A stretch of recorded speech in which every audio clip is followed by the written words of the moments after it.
سلامونه نیکې هیلې مې ومنئ. زه مسیح ارزمن نن د فوتوشاپ PCC د 14مې جلسې یا درس هغه ستاسو په خدمت کې یم.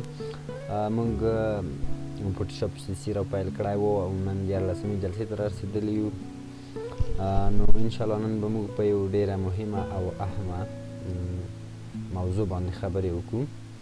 موږ په تېرو جلسو کې د فوتوشاپ ځینې مهم اپشنونه مهم کوم شیان چې موږ ته ډېر زیات کاري یا کاربرد لري هغه موږ ووایو.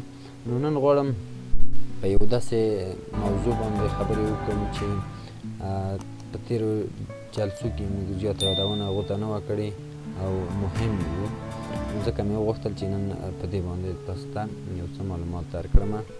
نو د موږ نننۍ موضوع لیرز ده. سمه ده.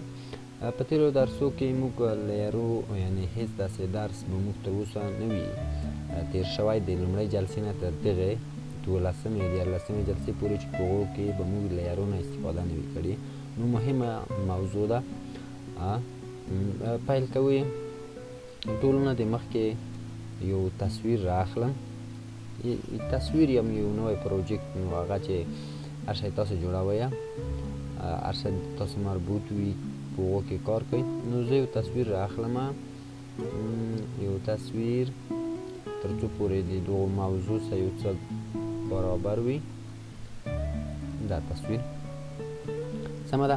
اصلا وګورئ لیر موږ چې کله وګورئ دغه کوم پینل چې وینئ دا د لیر مربوط دی. وګورئ لیر که چېرته لیر د تاسو هایډ شوی وي تاسو کولی شئ د دې ځای څخه په استفاده د وینډوز څخه په استفاده لیرز باندې یا هم F12 شارټکټ ته په باندې کلیک وکړئ. وګورئ د موږ اوس لیرز څنګه شو هایډ شولو. موږ بېرته کوشش کوو چې لیر څنګه کړو لیرونه پیدا کړو. وګورئ دغه کوم پینل چې وینئ دا د لیر مربوط دی. سمه ده. په لیر کې وګورئ د موږ اوس دغه کوم لیر چې دی دا لاک شوی لیر دی. موږ نشو کولی چې هیڅ ډول عملیه په دې باندې ترسره کړو. نو که چېرته موږ غواړو دغو لیر ته حرکت ورکړو، دغه لیر وګورئ نو موږ ته چې کانورټ ټو نارمل لیر. نو وګورئ د موږ نه غوښتنه وکړه چې تاسو لومړی باید دغه کوم عکس چې دی دا باید نارمل لیر ته کانورټ کړئ. که چېرته موږ کانورټ کړو اوس موږ کولی شو دته حرکت ورکړو. خو زه بېرته کنټرول زی تر څو پورې موږ لومړني حالت ته لاړ شي. موږ کولی شو په زیاتو طریقو سره دا نارمل لیر ته کانورټ کړو. خو مخکې مې هم درته ویلي وو چې د موږ به زیات کوشش دا وي تر څو پورې موږ یو ډوپلیکیټ د دغو وباسو یا هم د دوی یوه کاپي وباسو چې د ډوپلیکیټ موږ دلته اخیستی شو. سمه ده. وګورئ یا هم که چېرته د موږ دلته ضرورت نه وي نو کولی شو دغې بټن دغه آیکن څخه په استفادې موږ دغه لیر نارمل لیر ته کنورټ کړو. یا هم که کولی شو په ډبل کلیک سره دا کار ترسره کړو. لیر نیم موږ لیر نیم انتخابوو. کالر چې وروسته په دو باندې موږ خبرې کوو، موږ ته زیات کارول کېږي په موډ باندې هم خبرې کوو. سمه ده. دا په زیرو باندې زه اوس کنورټ کوم. وګورئ بل مهم په دې کې چې دي لاکس دي.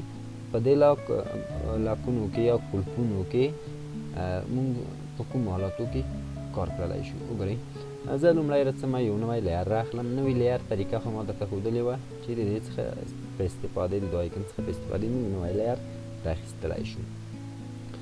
د برش څخه په کار اخیستنې سره زه غواړم چې دلته یو رسم یا هم یو شی ډرا کړم دلته. سمه ده. وګورئ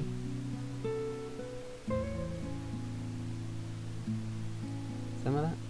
اوکې وګورئ اوس موږ دا په یو نوي لیر کې څنګه کړل ډرا کړل یا هم رسم کړل.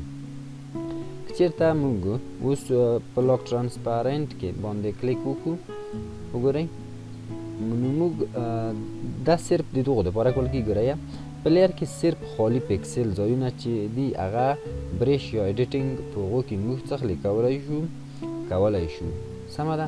صرف په خالي برشو کې وګورئ په منظور باندې ورسېدئ.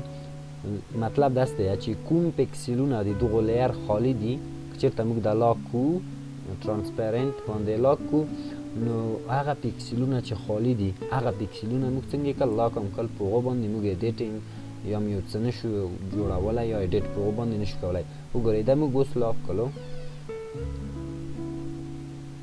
لاک شوی ایمیج. وګورئ چېرته موږ اوس وغواړو په دغو لیر باندې چې لومړی لیر دی او دا موږ لاک کړی دی، وګورئ موږ نشو کولی په خالي پیکسلو کې هلته څه شی وکړو، یو څه د برش په واسطه یا هم یو ایډیټینګ وکړو. که چېرته موږ دا هایډ کړو خالي پیکسلونه، وګورئ دغه کومه ساحه چې تاسو وینئ بدون د دغو رنګ څخه دا خالي پیکسلونه دي. موږ نشو کولی په دغو کې ایډیټینګ وکړو. که هر څو موږ کوشش وکړو موږ د خالي پیکسلونه څنګه کړي دي لاک کړي دي. او که چېرته موږ کوم ځایونو کې چې خالي پیکسل شتون نه لري هلته موږ کولی شو ایډیټینګ وکړو. مثلا دلته اوس دغه ځای کې دغه رنګ شوې ساحه چې ده دا خالي پیکسل دلته شتون نه لري، نو موږ کولی شو دلته ایډیټینګ وکړو. وګورئ دویم رنګ موږ دلته کولی شو، خو بیرون د دغو ساحې نه چې کوم خالي پیکسلونه دي هغه موږ لاک کړي دي نشو کولی چې هلته موږ څنګه وکړو ایډیټینګ وکړو. نو دا و ترانسپرنټ لاک. سمه ده. په دویم آپشن چې دلته دی غواړم د تصویر بیرته فعال کړم، هغه چې دی لاک ایمیج پیکسل دی. سمه ده. په دې کې موږ څه کولی، په دې کې لیر باندې تاسو کومه عملیه بیا څنګه کولی شئ نشئ ترسره کولی. وګورئ چېرته موږ راشو دلته لاک ایمیج پیکسل ته راشو، سمه ده پیکسلز، نو موږ دلته بیا په دې باندې کومه عملیه نشو کولی اما بدون د حرکت نه. سمه ده. وګورئ دلته موږ چېرته موږ د لاک بیرته وباسو دغو لاک نه، سمه ترانسپرنټ نه وباسو دو لاک ته راشو او برش په واسطه. وګورئ موږ ته یو ډول ایرر راکوي دا لیر څنګه دی لاک شوی دی. وګورئ موږ نشو کولی په دو باندې هېڅ ډول عملیه ترسره کړو اما بدون د حرکت نه، بدون د دونه چې تغییر مکان ورکړو. وګورئ موږ نشو کولی په دو باندې کومه عملیه ترسره کړو یا په هغو کې ایډیټینګ ترسره کړو. په دې باندې هم پوه شولئ. دوم چې دی موو لاک دی یا پوزیشن لاک هم ورته ویل کېږي. سمه ده. په دې سره موږ هر ډول ایډیټینګ په دې تصویر کې کولی شو. وګورئ موږ که چېرته خالي پیکسلونه هم شتون ولري یا ونه لري، سمه ده، موږ کولی شو ایډیټینګ په دغه تصویر باندې یا په دغو لیر کې ترسره وکړو. نو صرف دلته د موو څخه یعنې کوم لیر چې موږ انتخاب کړی هغو ته موږ حرکت نشو ورکولی. وګورئ دواړه لاک شوي دي. سمه ده. اوکې. دویم وګورئ بیرته راځو په لومړي لیر باندې کلیک کړو، بیرته د موو لاک څخه یې وباسو. دا آرت بورډ مربوط دی، کله دا آرت بورډ ته چې کله موږ ورسېدلو انشاءالله هلته به بیا په هغو باندې مفصلې خبرې وکړو. بل چې دی لاک آن دی. لاک آن داسې مثال لري لکه بیکګراوند. وګورئ دغه بیکګراوند ته وګورئ دا لاک آن دی، یعنې هېڅ ډول عملیه په دو کې موږ نشو کولی، هېڅ ډول عملیه په دو کې څنګه ده ترسره کېدلې شونې نه دي. سمه ده. نه اوپاسیټي تغییر ورکولی شو، هېڅ ډول عملیه په دو باندې نشو کولی. چېرته موږ دا لاک آل کړو، سمه ده، هېڅ ډول عملیه په دغې لیر کې چې اوس موږ کار کوو په دې باندې نو موږ نشو کولی چې دا څنګه وکړو په دې کې کار وکړو. بیرته د لاک نه وباسم. فل او اوپاسیټي یو څه توپیر سره لري. سمه ده. توپیر یې وروسته په لوړه سطحه کې موږ هلته د هغو څخه استفاده کړو، هلته یې کاروو. نو ما هلته به بیا په هغو باندې په تفصیلي مفصلې خبرې وکړو، خو تاسو کولی شئ چې اوس دواړه اوپاسیټي او فل دواړه په یو منظور سره وکاروئ. سمه ده. وګورئ. اوکې. اوکې. اوکې. وګورئ دومه خبره چې غواړم په دې درس کې وکړم او ډېره مهمه ده هغه د لیرو تنظیم په صعودي او رکود یا هم په لوړوالي او ټیټوالي کې دی. وګورئ موږ کولی شو لیرونه کارته پورته سره بوځو. د مثال په ډول زه مختلف لیرونه جوړوم. وګورئ په دې لیر کې رسمه د شیپس څخه په استفاده یو تصویر رااخلم. مثلا اوکې یو تصویر دا دی، رنګ ورته سپینوم، دا بیرته ډیلیټ کوم تر څو پورې په سپین رنګ کې راوځي. یو تصویر دی دا. اوکې.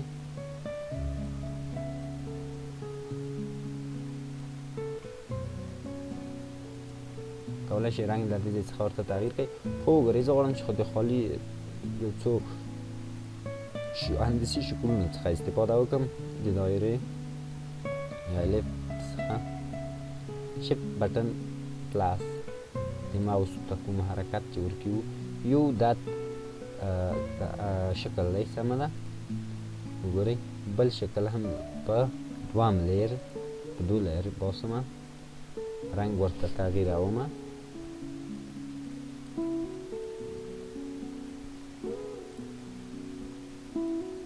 اوکې یو بل لیر هم جوړوم رنګ تغییرومه ورته.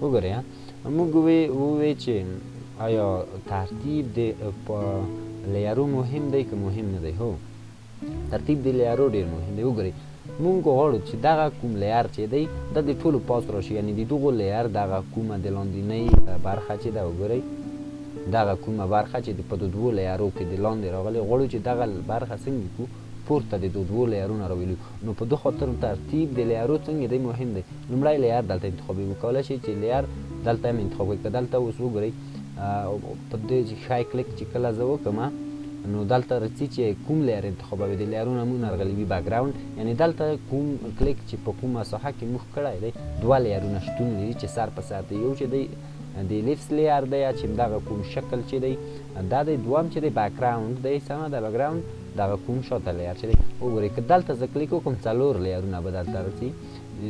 وګورئ که دلته زه کلیک وکړم څلور لیرونه لومړی شکلونه دغه درې شکلونه چې کوم موږ رسم کړل او وروستی بیکګراوند دی، یعنی دلته کوم غواړئ کوم یو ته انتخاب کړئ. زه وایم چې موږ ته دریم بیکګراوند دلته انتخاب دریم کومه دایره چې دا انتخاب کړه سمه ده سلیکشن دی. نو زه غواړم چې دغه کومه دایره چې ده د ټولو پورته راشي په دې باندې زه کلیک کوم پورته یې راکش کاږم دلته وګورئ سمه ده اوس دا پورته راغله. نو لیرونه مهم دي په ډېر اکثرو ځایو کې دونه ډېره زیاته استفاده کېږي سمه ده. بېرته زه دا شکلونه حذفوم. اوکې بېرته د برش په واسطه باندې په یو نوي لیر کې یو رنګ دلته انتخابوم.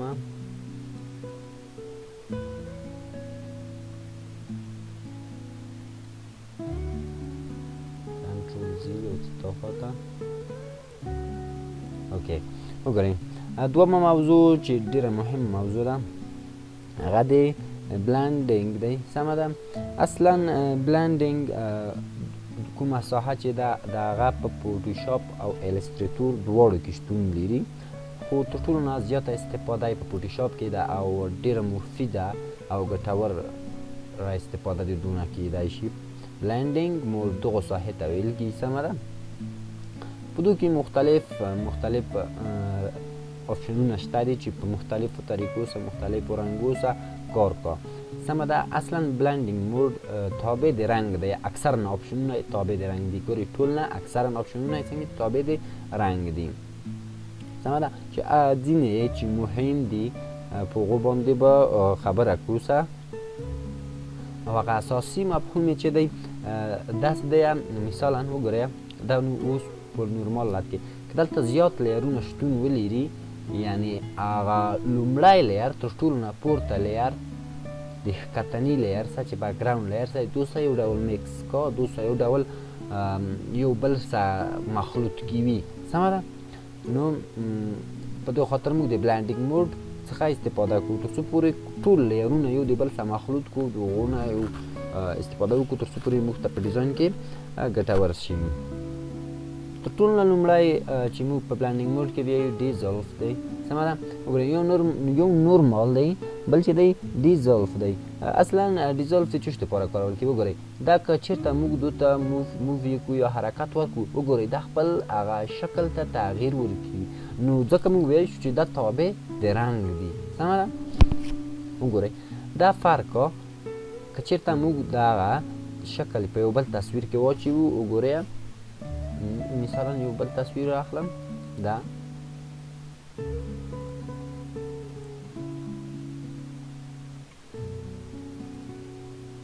وګورئ دلته یو بل ډول معلومیږي.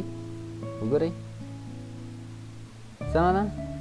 نو اصلا کوم رنګونه چې دلته زیات په دغو چارت کې سمه ده وګورئ دغو دو ځه پورې دا یو ډول کارونه لري.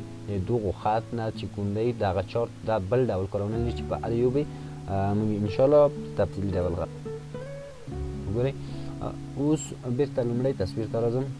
چېرته موږ د دو اوپاسیټي ته بدلون ورکړو وګورئ تصویر هم یو ډول تغییر خوري. اصلا وګورئ که زه چېرته یو نوی پروجیکت راواخلم او دلته یو ډول کالر انتخاب کړم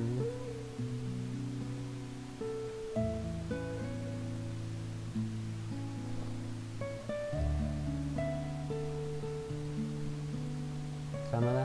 وګورئ چېرته زه په دغو پروجیکت کې یو رنګ یا هم یو ډیزاین په هغو کې وکاروم نو موږ دلته د دغو ډیزاین نه استفاده کړلی شو. اوکې غواړم چې دو بیکګراوند تغییر کړم مثلا داسې یا هم په دې ډول یو ډول ساده وي.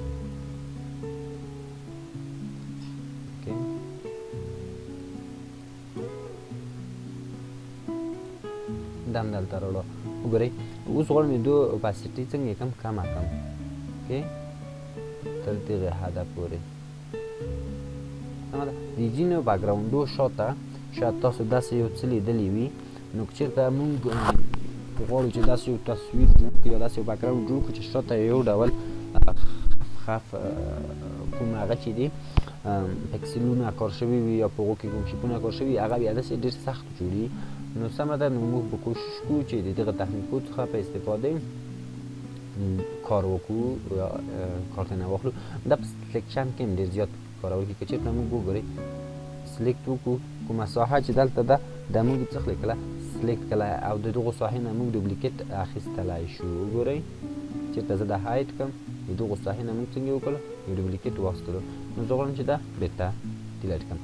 په دویم قدم کې دویم چارت ته رسو.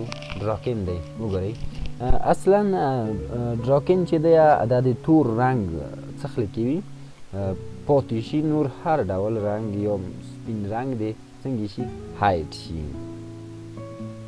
سمه ده. وګورئ زموږ تصویر څنګه شو مکمل هایټ شولو په ډراکین سره. چېرته نورمال کو سمه ده دو اوپاسیټي یو څه کمه ده. وګورئ دې نه یو غواړم چې یو تصویر راواخلم کنټرول او یو تصویر په کې موږ ښه تطبیق کولی شو. که چېرته یو داسې تصویر وي سمه ده دغسې تصویرونه موږ اکثره ځایو کې چې کاریو د لوګو دپاره یې کاریو دا بېرته ډیلیټوم. سمه ده. که چېرته موږ اوس غواړو چې دا د سلیکشن په واسطه باندې سلیکټ کو بیا یې د پینجي ته واړوو نو یو څه ډېر مشکلات لري. وګورئ که چېرته د مګنیټیک څخه استفاده وکړم نو ډېر مشکلات لري. سمه ده. وګورئ اول خو یې وسطونه پاتې شول هغه کوم مابینځو کې چې کومې نقطې سره لینک نه دي هغه ټولې پاتې شولې. سمه ده. نو مخکې موږ د دو د وړلو درس هم ویلی و پرې پوه شوي وو. خو ټولو نه ښه اسانه طریقه دا ده چې په ډراکین سره تور رنګ پاتې کېږي او سپین رنګ څومره چې دی هغه دلته په دغو لیر مربوط له منځه ځي. وګورئ چېرته یې موږ زوم هم کړو هېڅ سپین رنګ به موږ په دغو دویم لیر په نامه باندې چې کوم موږ ثبت کړی دی ونه ګورو. سمه ده. د دو ذات ملټیپلای او دغه کالبرن چې دی دغه اکثرا د تور رنګ هغه کیفیت او یا کوالټي چې ده د په ذریعه باندې انتخابوي. وګورئ که زه چېرته ملټیپلای ته راشم شکل ته وګورئ یو څه تغییرات کې راځي یعنې فوکس یې دلته انتخاب کارول کېږي چې څومره فوکس ولري. یعنې ځینې وخت په تصویر کې رنګونه زیات کارول شوي وي نو بیا موږ د هغو څخه په ملټیپلای څخه په استفاده هم موږ کولی شو چې د هغو رنګونو تشخیص وکړو او دغه رنګونه دلته له منځه یوسو یا یې هم وکاروو. ښه دوم چارت ته رسو. وګورئ دا یو ډول ماسک تر اوسه پورې موږ نه دی ویلی د ماسک درس. سمه ده. یو دغو بل تصویر ته راځم.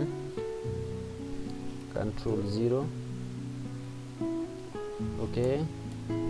وګورئ ماسک در تر اوسه پورې موږ نه دی ویلی.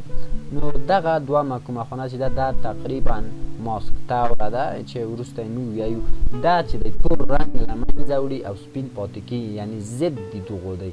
سمه ده. نور عین شکل هغه کوم وګورئ که زه لینیر ته راشم یا هم د لایټر ته راشم نو دلته په تصویر ته وګورئ په هغو کې یو څه تغییرات راځي. نو دغه ټول تابع د رنګ دی. نو موږ نشو ویلی چې کوم آپشن د چوش دپاره کارول کېږي یا د کوم رنګ دپاره کارول کېږي. دومره چې زیات تمرین په دوکیو کې په هغو کې دومره زیات تاسو پوهه ترلاسه کولی شئ. سمه ده. خو که چېرته موږ غواړو وګورئ موږ اوس دغه تور تصویر چې دی تور رنګ کې غواړو د سپین ته وړیو. نو که چېرته موږ راشو د 2000 کاله راړیو. سمه ده. وګورئ ټول تصویر تغییر خوري ځکه موږ تصویر پې انجي نه دی. نو موږ کولی شو چې د مختلفو طریقو څخه کار واخلو تر څو پورې دغه سپین رنګ ته وړیو. سمه ده. ټول نه دی. مخکې موږ رسو ایمیج ته. سمه ده.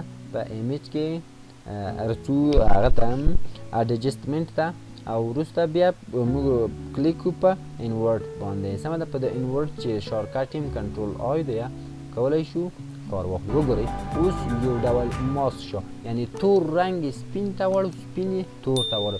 چېرته موږ د ډراکن په ځای اوس لایټ ته راشو نو د موږ تصویر به څنګه وي کوم شکل یا کوم لوګو چې موږ غوښتل هغه موږ اوس تور نه سپین ته وړو، د سپین نه تور ته چې دا ډېر مهم دی. سمه ده. تمرین یې ترسره کوئ یا بیرته کولی شو کنټرول آی څخه په استفاده دا کار ترسره کړو. اوکې. نو وګورئ دغه کوم چې دی یو د بل سره یعنې خلاف دی دغو د تور له منځه وړي سپین پاتې کېږي یا هم دغه چې دی سپین پاتې کېږي تور له منځه وړي تور رنګ. نو د ویډیو سایز چې لوی نه شي ځکه ځینې زده کوونکو دا شکایت کړی و چې ځینې ویډیو یې ډېرې لوی دي. نو انټرنېټ ته په کتو د افغانستان یو څه ستونزې په هر ولایت کې د انټرنېټي ستونزې شته. نو غواړم چې د ویډیو سایز لوړ شي. د دغو درس دوهمه برخه به انشاءالله په راتلونکي ورځ کې ووایو. نو تر بله درس پورې ښه وخت ولرئ. الله مل شه.